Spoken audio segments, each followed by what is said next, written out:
Certo, muito bem. Boa noite a todos e todas, boa noite, Jesus.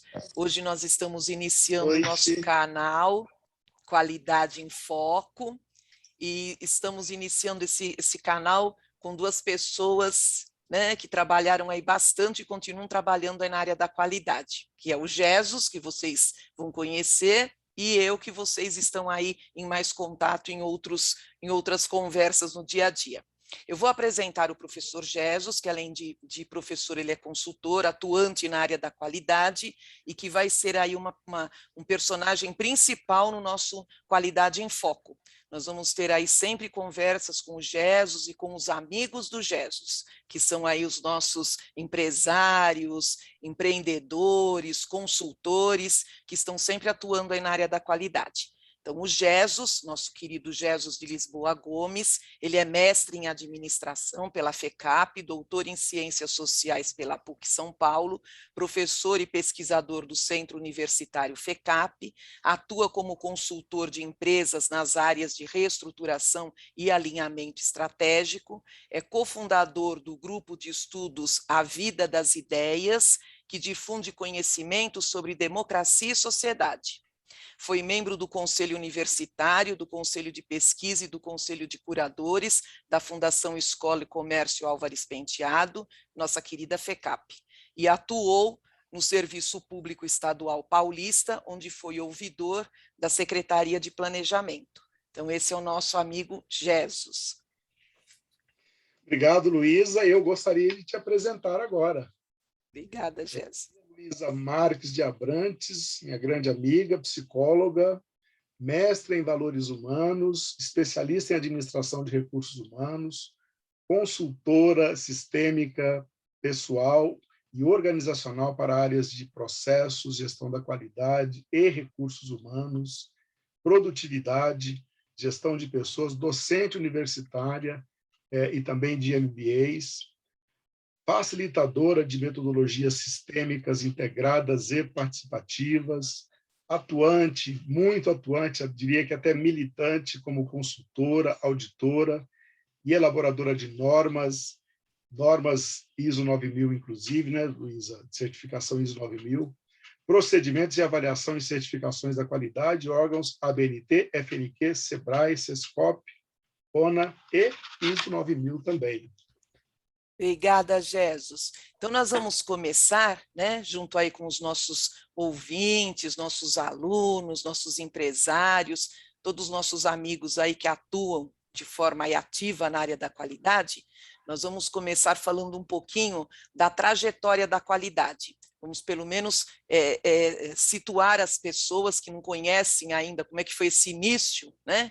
Falar um pouquinho de como que nós passamos por isso. Então, eu gostaria que você iniciasse, Jesus, falando um pouquinho de como que foi o seu início nessa jornada da qualidade. Você lembra disso? Eu me lembro, Luísa, que era uma época em que a gente estava aqui, eu diria que encerrando um ciclo e abrindo outro. Tudo no Brasil estava mudando naquele momento. E eu diria que era um momento em que nós estávamos encerrando um ciclo de muitas dificuldades no Brasil, mas que se abria também uma porta de muitas mudanças e muitas esperanças. E eu acho que estávamos todos procurando um jeito de ter novas expectativas, de ter esperanças. E naquele momento a gente viu nessa questão da gestão da qualidade uma espécie de uma saída para as dificuldades que nós enfrentávamos.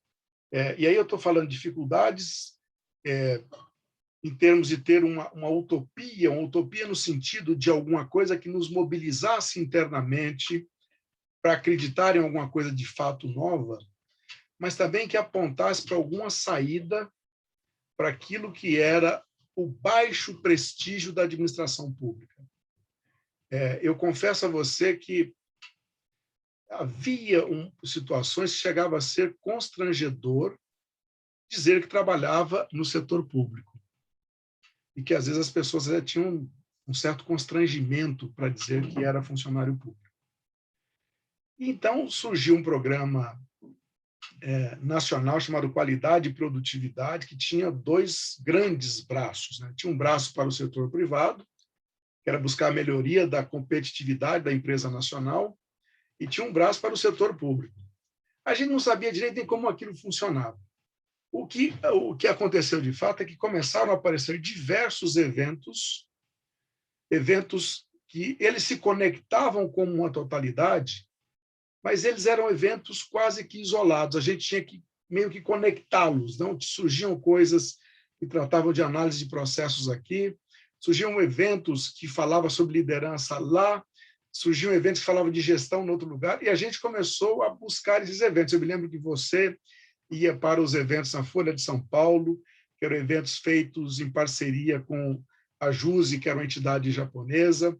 Eu fui buscar oportunidades na FNQ na época, que estava surgindo a FNQ, lembro que ela tinha surgido acho que em 1992, e buscava participar em eventos de premiação das empresas que disputavam o Prêmio Nacional da Qualidade. E a gente, na verdade, o que nós tínhamos era uma imensa cara de pau, porque o Estado não tinha dinheiro para pagar treinamento, ou não destinava, isso não era muito. O Estado não dava valor para isso na época, né? Então a gente saía pedindo cursos, mas mandava e-mail e pedia bolsa, né? Pedia participação, até em eventos ou em cursos de treinamentos de empresas privadas. E o que era bastante surpreendente é que, regra geral, nós obtínhamos autorizações para participar. Então, a gente começou a juntar essas coisas e a desenvolver um conhecimento que, a bem da verdade, ele era quase todo proposto para o setor privado.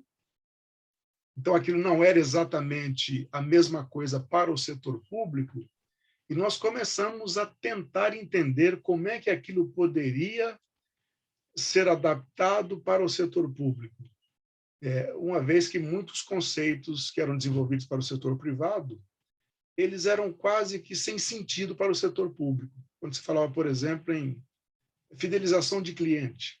Então, Verdade. você fala de fidelização de cliente no hospital público, né? Você quer atender o sujeito hoje, quer que ele fique bom, de preferência que ele fique bom e que nem volte ali mais, ele se curou para sempre, né? Então, essa ideia de fidelizar o cliente do setor privado, quase sempre ele é baseado no interesse, né? Para que ele volte e compre novamente. A gente começou a fazer essa releitura para o setor público com muita dificuldade, até que surge lá no Plano Nacional o Qualidade e Participação na Administração Pública. Isso cria um movimento no Brasil inteiro. Eu me lembro que eu e você fomos para Brasília receber lá, né, homenagem por ter sido participantes ativos do modelo aqui em São Paulo, de adaptação dos critérios do PNQ para o setor público. Foi toda uma releitura feita dos critérios de avaliação do PNQ para o setor público. Eu diria que aquele foi um momento de grande esperança no Brasil.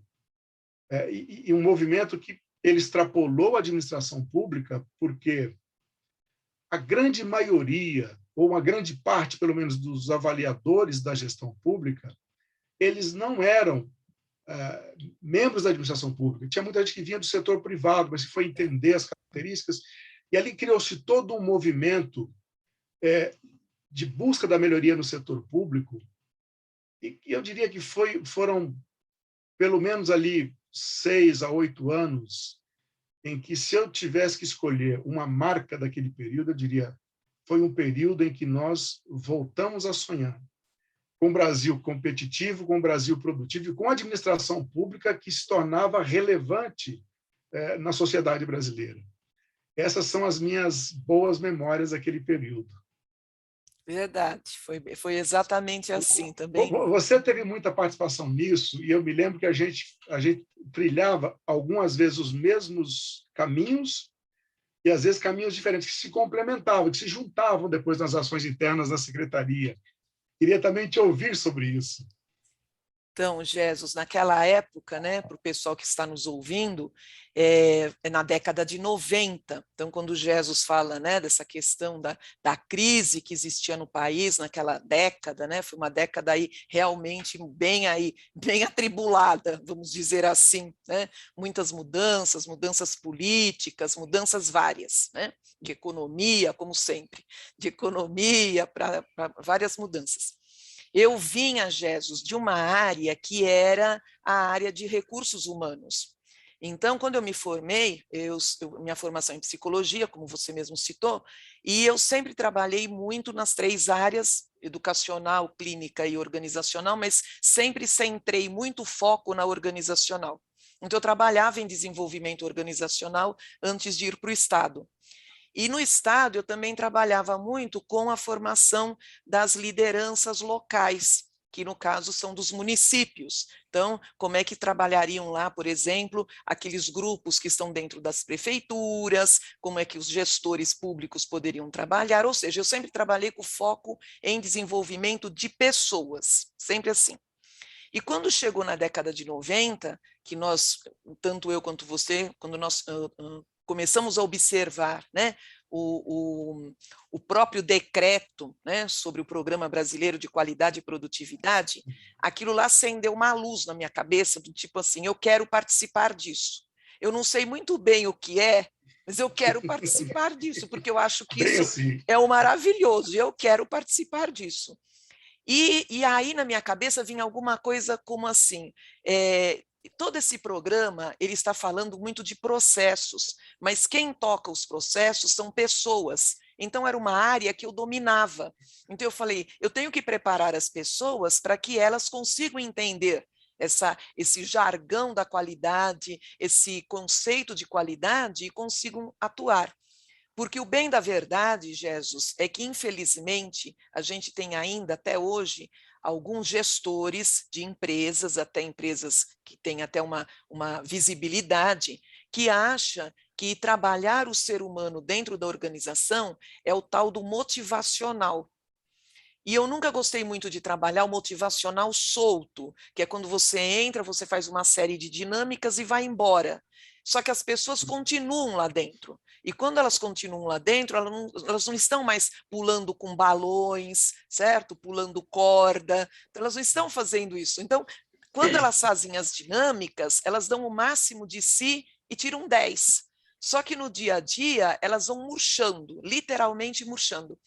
E isso é uma coisa que sempre me preocupou, e me preocupa até hoje, porque até hoje eu ouço muito, você não gostaria de vir dar um motivacional aqui na empresa? Eu falo, não, não gostaria, não gostaria. Aí fica, Pílulas de motivação. eu falo, não, não gostaria, acho que eu não gostaria, não. Porque se as pessoas não se verem dentro do processo, se elas não se perceberem em que local que ela está, e qual é a importância dela naquele pedacinho, é difícil a gente fazer um motivacional paralelo, né? Então, foi essa a minha entrada. Quando você levantou, foi essa a minha entrada. Foi saindo do RH e entrando para a área da qualidade. E hoje, eu estou, depois nós vamos falar sobre o momento atual, mas hoje eu estou retornando para o RH com todo o conhecimento da qualidade e fazendo com que outros gestores que gostem da área comecem a trabalhar de uma outra forma, que daqui a pouquinho a gente vai falar sobre isso. Jesus, continuando, você já até falou um pouquinho dessa questão de outros órgãos e instituições que acabaram agregando, né, uma série de oportunidades e de conceitos no nosso dia a dia. Fala um pouquinho mais sobre eles. Como é que foi? Você já citou que aquela situação que nós passávamos, né? Você num órgão público, eu em outro na época, depois nos juntamos, mas a dificuldade que nós tínhamos de ter realmente uma verba e como é que essas empresas, na sua grande maioria privadas, né? Como é que foi essa abertura de portas? Como é que você sentiu isso? Na época, isso para mim foi bastante surpreendente. Eu acho que o Brasil estava aberto para essa conversa. Eu me lembro assim agora de cabeça que empresas que a gente procurou apoio lá para os programas e que algum tipo de parceria elas criaram com a gente. Me lembro, por exemplo, do Unibanco. Tinha lá um Isso. programa sólido de qualidade, mandamos lá um e-mail, e era um programa de treinamento interno do Unibanco. E eles abriram vagas para vários funcionários da secretaria onde nós trabalhávamos na época, participar de um treinamento. E, para mim, o que foi mais surpreendente é que, ao chegar lá no Unibanco, nós tínhamos um vice-presidente do banco que fazia um curso que era ministrado por um funcionário da área administrativa. Porque também essa era uma característica daquela época. As hierarquias estavam sendo desmanteladas. E o valor estava no conhecimento.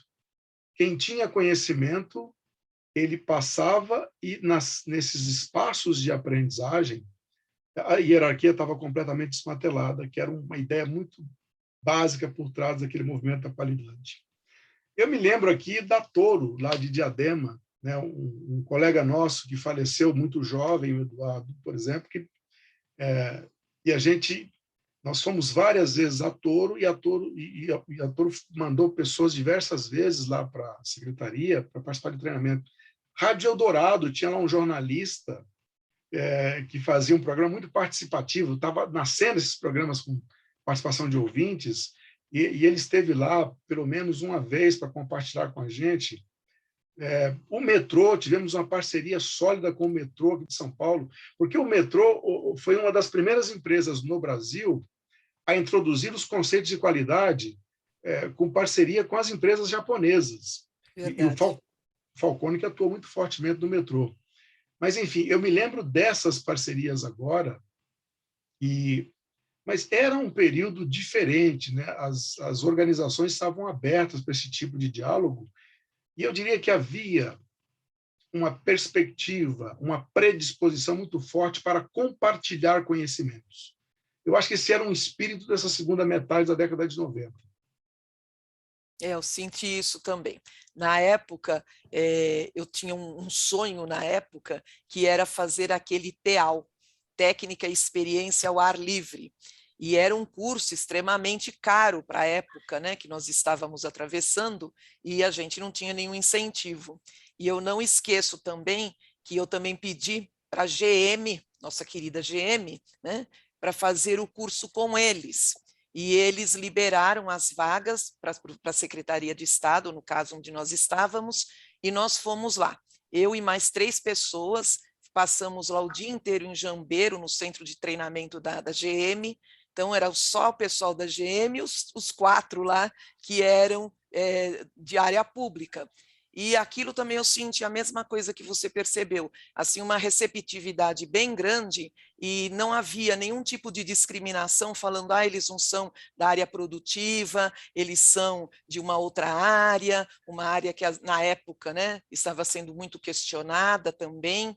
Infelizmente, hoje nós estamos atravessando um outro período, novamente, do servidor público ser muito questionado, né, porque acaba se misturando as coisas.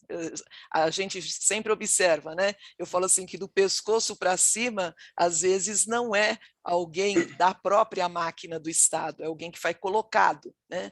E às vezes o servidor público ele acaba sendo penalizado por algumas coisas que ele sequer tem conhecimento do que está acontecendo, mas aconteceu dessa forma mesmo, essa abertura. Eu senti também, achei que foi assim uma percepção na época, né, esse trânsito, livre trânsito. Não tinha esse negócio de falar, não, você não é da minha área, né? Não havia isso, era portas abertas. Isso eu percebi, a qualidade o tempo todo sempre abriu as portas para todo mundo, independentemente Porque, Luísa, da área. há uma coisa que o setor privado percebe, e isso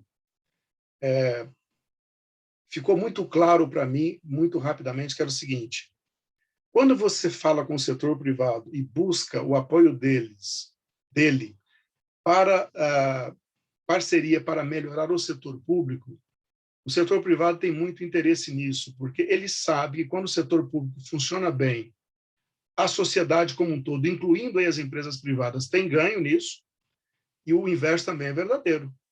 O setor privado agrega custos para todo mundo, inclusive para as empresas, quando elas vão tentar competir com empresas que estão em países em que o setor público funciona melhor.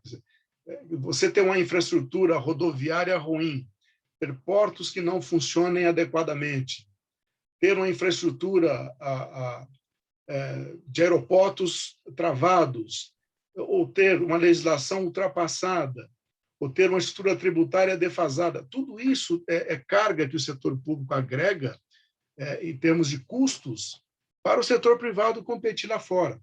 Tudo isso é importante, Então, quando você busca essa parceria no sentido de, olha, eu estou buscando não é favorecimento, Sim. algum tipo de apoio para desenvolver conhecimento que vocês têm, sei que é diferente, mas podemos buscar essa base de conhecimento, adaptá-la e aplicar no setor público com as especificidades que tinha o setor público. Nós estávamos naquela época no setor público, não estamos mais. A gente entendia isso, que era diferente, mas que alguma base técnica era possível compreender e adaptar. O setor privado compreendia isso perfeitamente. E eu acho que essa abertura era esta sinceridade. Olha, vocês têm um conhecimento técnico, nós temos interesse nele, sem nenhuma outra intenção, sem nenhum outro interesse, queremos compreender e adaptar. Eu acho que esse era o diálogo, e eu acho que, nesse sentido, o setor privado compreendia e nos apoiava. Nem sempre o Estado compreendeu essa possibilidade adequadamente. Verdade, verdade. Aconteceu isso mesmo. Jesus, eu gostaria que você falasse também um pouquinho, vamos dar um pulo, nós estávamos lá na década de 90, vamos dar um pulo aí para a virada de 2000. Então, a gente tem aí uma questão que ela vem atravessando décadas, e essa questão que vem atravessando décadas diz respeito à alta direção. Então, onde nós pisamos, sempre ou são nossos alunos, ou são os empresários, né, com a gente, eles perguntam, mas qual é o papel da alta direção dentro aí dos programas, que hoje eles estão muito mais abrangentes. Se na década de 90 os gestores da qualidade, as direções, né, todas as diretorias da qualidade ou fora, né, mas da empresa, já ficava meio que perdido, assim, qual é meu papel, o que eu tenho que fazer agora? Imagina agora que nós temos aí vários outros movimentos que você também está envolvido, né, no ESG atualmente, envolvido também na questão dos métodos ágeis, a questão das ODSs, que a gente tem aí até 2030 para cumprir, a questão da sustentabilidade, lá do bendito do tripé, porque não é só a questão ambiental. Sim, e como que você está vendo hoje esse gestor nas empresas? Como é que ele está hoje? Porque se ele se sentia perdido com um componente, e agora que estão todos juntos e misturados? Pois é uma tese de doutorado, viu, essa sua pergunta.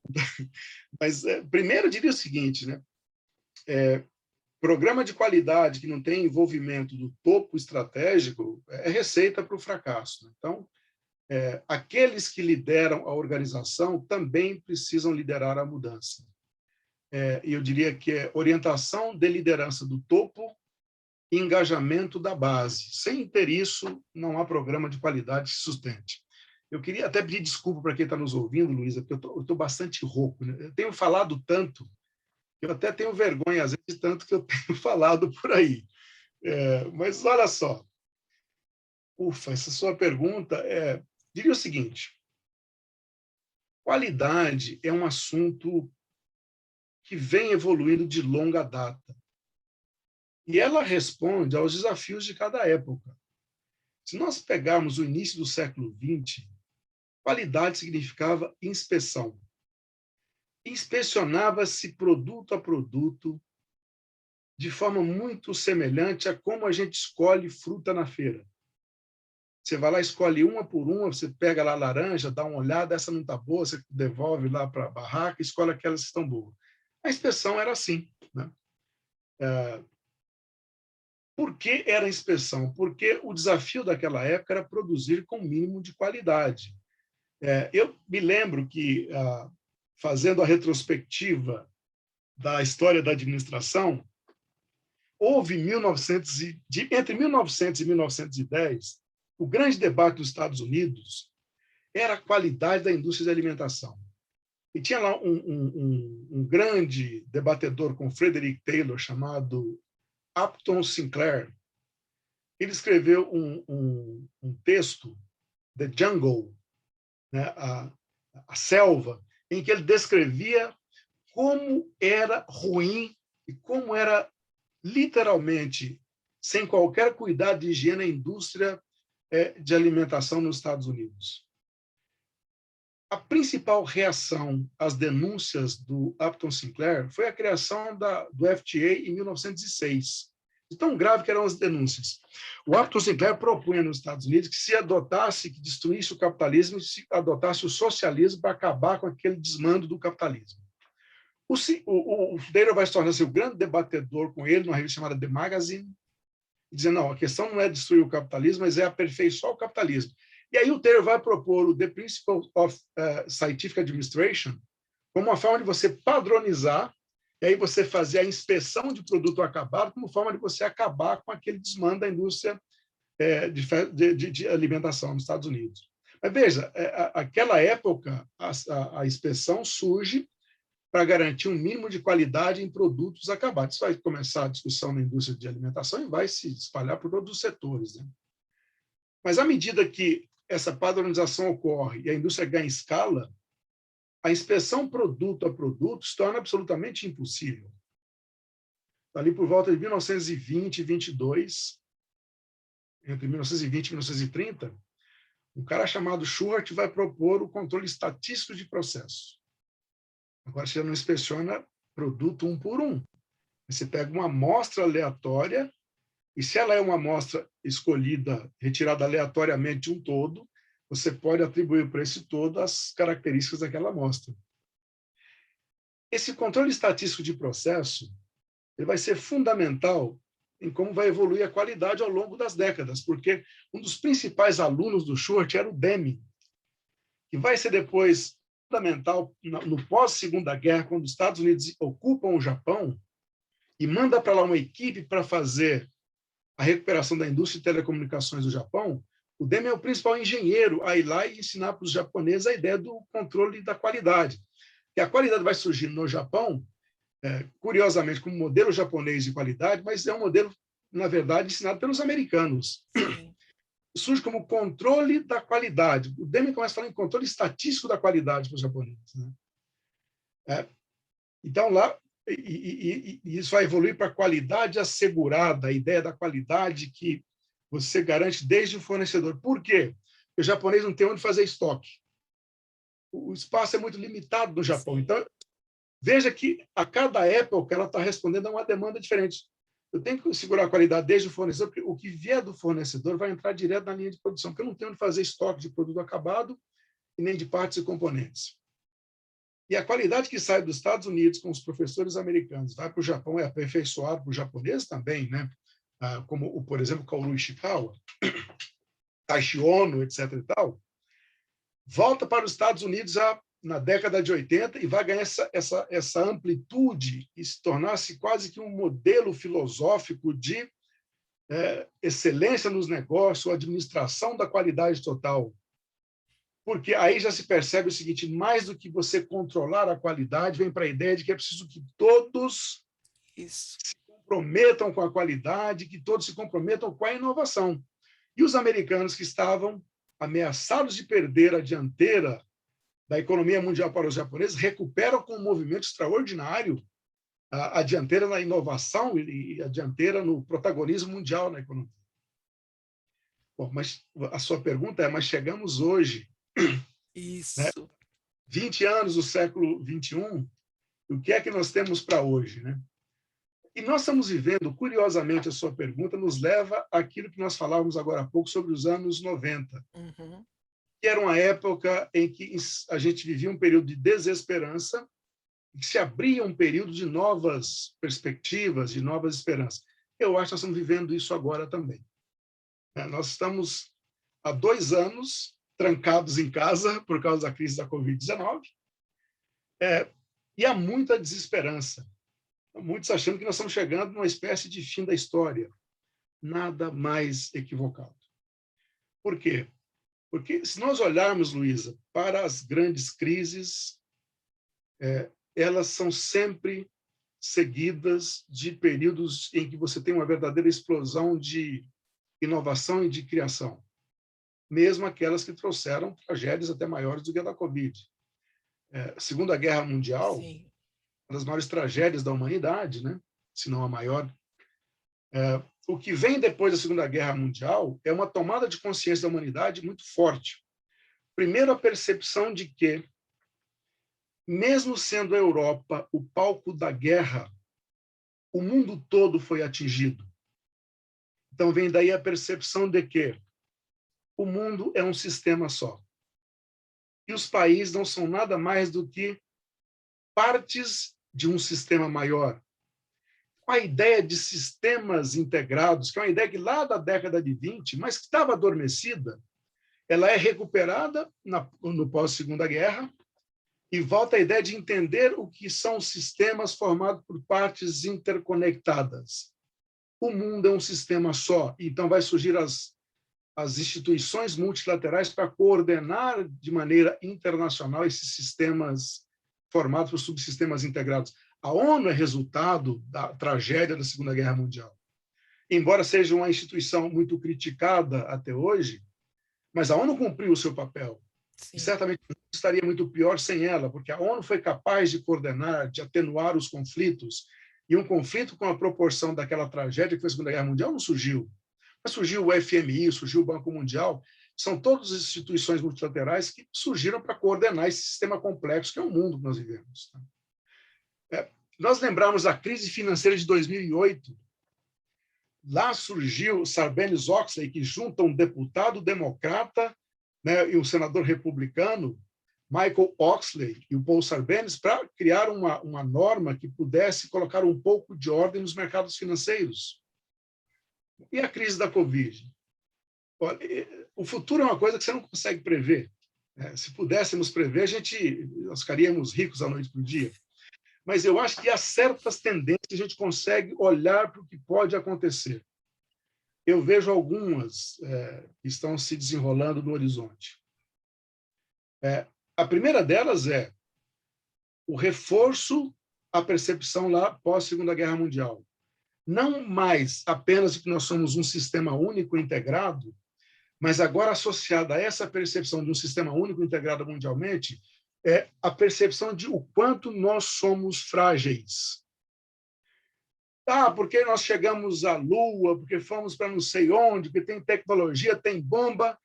Aí chega um negócio que nem um bichinho é.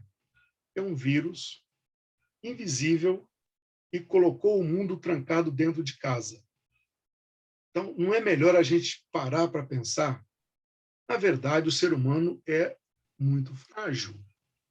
Se ele é muito frágil, é melhor que ele se defenda de maneira coletiva. Então, eu acho que o mundo vai pensar um pouco melhor agora em como ele se defende coletivamente. E aí você falou agora há pouco, na sua pergunta, do ESG, né? Environment, Social and Governance. Ou podemos falar do ASG, né? O ambiental, o social e governança nas empresas. E tudo isso está muito integrado, né? Cuidar do meio ambiente é uma questão de respeito com a gente mesmo, mas é também uma forma de nos defendermos, porque eu imagino, eu não sou biólogo, mas os biólogos falam muito bem disso, quantos vírus estão adormecidos nessas florestas e que, à medida que se desmata, vão entrar em contato com outros animais que vão, de algum modo, se conectar com o ser humano. Então, é melhor deixá-los adormecidos lá. A floresta em pé vale mais do que a floresta tombada. Isso. Nós estamos conectados a essa natureza. É respeito às gerações futuras. Nós não temos direito de destruir aquilo que as gerações futuras vão necessitar para ter uma vida confortável lá no futuro. Então, eu diria, Luísa, que essa tomada de consciência, para mim, é o que vem de mais novo no pós-era Covid. Existem, você falou das ODS, os Objetivos de Desenvolvimento Sustentável. A ONU já criou diretrizes, e eu acho que isso vem muito fortemente para as empresas, e a país já criando programas de cooperação com as empresas privadas, num grande guarda-chuva chamado direitos humanos. O que as empresas têm a ver com isso? Tem tudo a ver. Historicamente, se entendeu que o papel da empresa é um papel muito passivo nessa esfera, e o grande responsável é o Estado.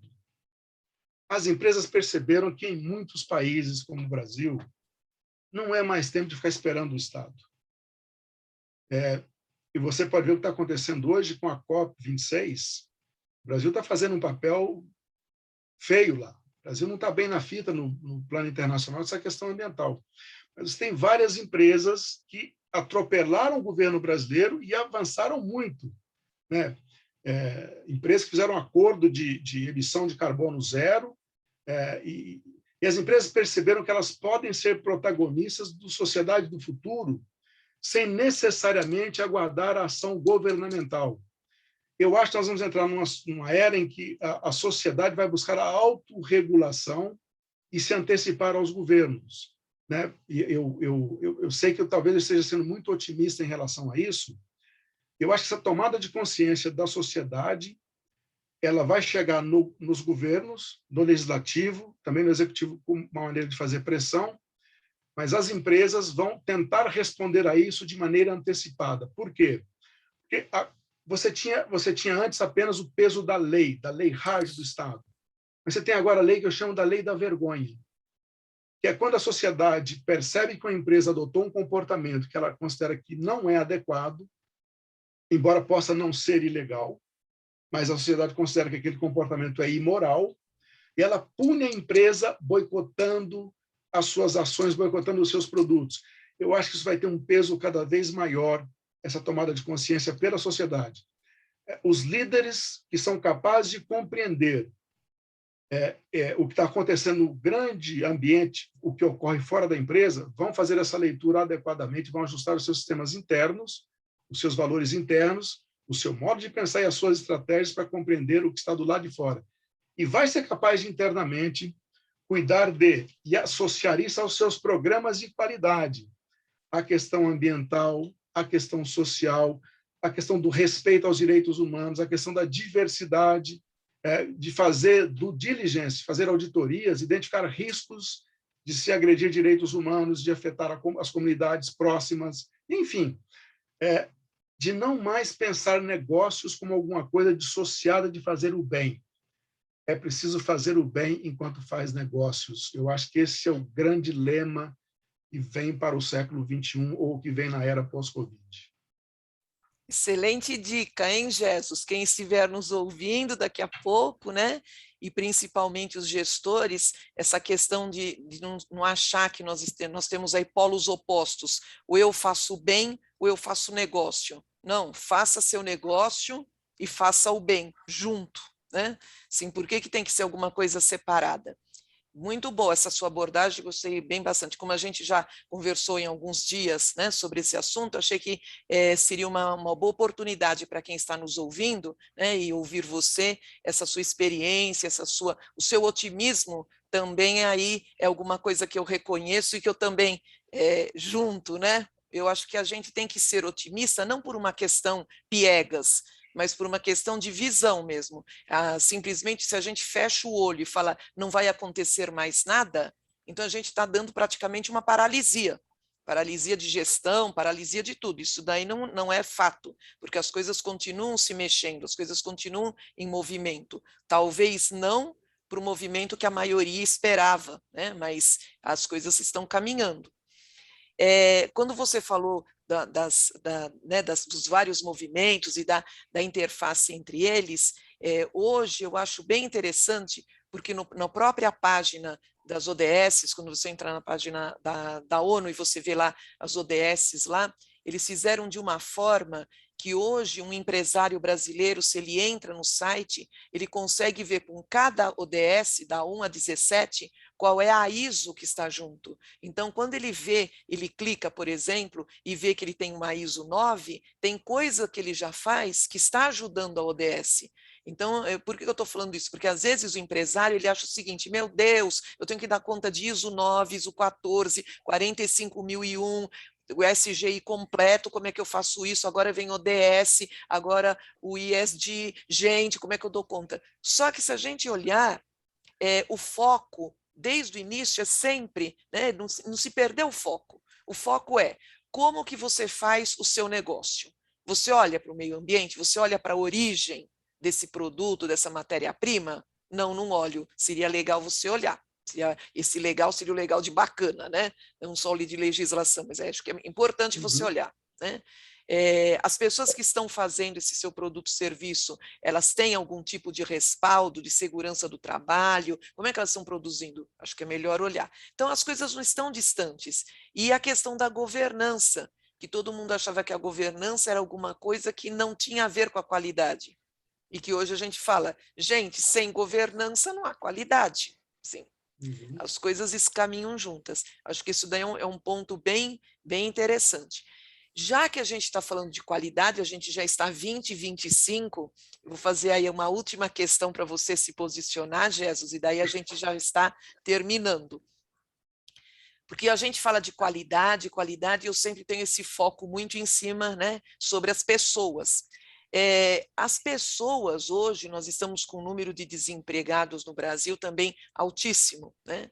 Mas não é só no Brasil, é no mundo todo, porque as posições estão sendo reavaliadas, nós temos muito processo de automação, muito processo tecnológico.